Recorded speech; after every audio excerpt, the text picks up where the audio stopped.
What's going on, guys? It's No Change, and I'm here with a brand new NCAA 13 Road to Glory series with Rick Moss, the wide receiver from Toccoa, Georgia, wearing number 88. And here are his top three college choices: USC, Michigan, and home in Georgia. And right here, you see, guys, I am putting it on Heisman. For those who are new to NCAA, that is the hardest difficulty. So I don't want it to be a piece of cake. I don't want to be posting 500 yards receiving and 12 touchdowns every game. Like, I mean, it'll be fun, but it'll be like, hey, this is really easy. So the presentation in this game, as far as the beginning of high school, it doesn't really change. It's almost identical to NCAA 12 as far as like the pregame stuff goes. I think it actually is identical, but the gameplay is just the opposite. Well, it's the same, but there are a lot of new animations which are really cool, which is the main reason I chose wide receiver, because I know they have a lot of new catch animations which will be really cool if you guys could see that. One of the main additions to the game, aside from the Heisman and Dynasty features, the recruiting Dynasty feature. And right here, my receiver on the opposite side of me gets a long touchdown pass to bring our lead to 14-0. And we're back on offense again, and I don't do my route that time, and it ends up paying off right then. And I don't really run my routes that much.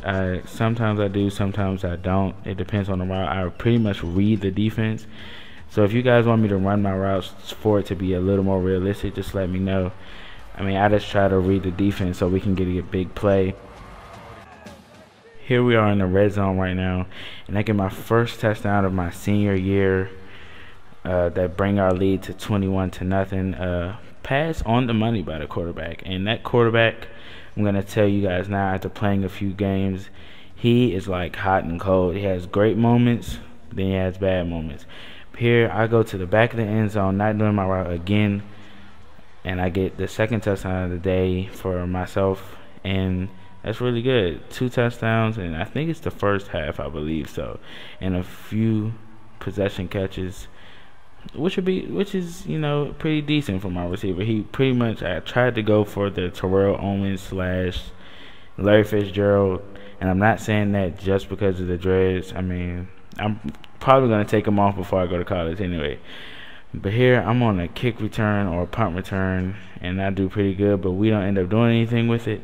So here I get a low catch to bring my total to 134 yards on the day. Right here I was supposed to do a comeback route, but I said no, I'm just going to go for the streak, and I got right behind the corner for my third touchdown of the day to bring our lead to 38 points with a 48-10 lead. And you're going to see right here, I just hit a quick little stutter step and he bit on it, or he was playing zone and the safety wasn't right there. I'm not sure which one it was, but that would pretty much be the dagger for the game. Well, the dagger came long ago, but we will win that game 62-10.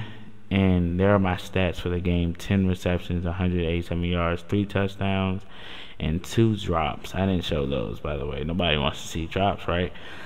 But here are the 3 teams that are interested in me as a wide receiver. I'm not really interested in those, but I seem all the way ahead, and I'm not too far from my goal of getting to USC, Georgia, and Michigan. But like I said in the beginning, we're going to the playoffs right now, the first round, and I read the defense again. I find the hole, and it definitely pays off as I get the touchdown to bring our lead to 14-0. And into the second quarter here, I go deep again, and I get a crazy catch over 2 defenders, making 1 fall and getting all the way down to about the, like the 12-yard line. But here, the next play, I get to the back of the end zone for a nice little catch. And right here, I get upended after getting 9 yards. They send me to go deep, and I'm in the race with the corner, but the safety comes to save the day, going up over me and picking off the quarterback. And they were able to capitalize off of that turnover, and we still hold the lead 20-7 as I get a nice catch down past the 20-yard line to bring us into the red zone, and my totals to 186 and 2 touchdowns. And right here, I read the defense get wide open, but I overrun the ball, which is one thing that I have to complain about with this game is that L2 is the reaction time, but it's also the strafe button. But when I press L2, it does a reaction time when I want to strafe. For those of you who are not familiar with what reaction time is, it's where they slow down the time and allow you more control over whether or not you make the play. But again, I get behind the safety and the cornerback, and I get another touchdown, which could bring our lead to 27-7. But Christian Bull, the center, wants to hold, so it gets called back, and they send me on the streak, and I get right between the safety and the corner on that cover 2 defense. They end up converting on 4th down, and number 10, our quarterback, throws me a fade in the end zone, and I thought this play looked so realistic. I mean, because they throw fades like that in real life. They let the tall, athletic receiver go up over the corner to get the ball, pretty much taking advantage of the corner, and the corner just pretty much feels helpless. And I felt like Andre Johnson when I did that, or Calvin Johnson. But we end up winning the game and advancing on to the next round of the playoffs. We win that game against West Augusta, 41-14, and my classmates in the crowd are rooting for us, and they're excited that we won. And look at the coach. He's mad. He's upset. So is the team. But I hope you guys enjoyed this first episode. And look at those numbers, by the way. 346 yards. That's crazy. But I hope you guys enjoyed this, and I'll see you guys.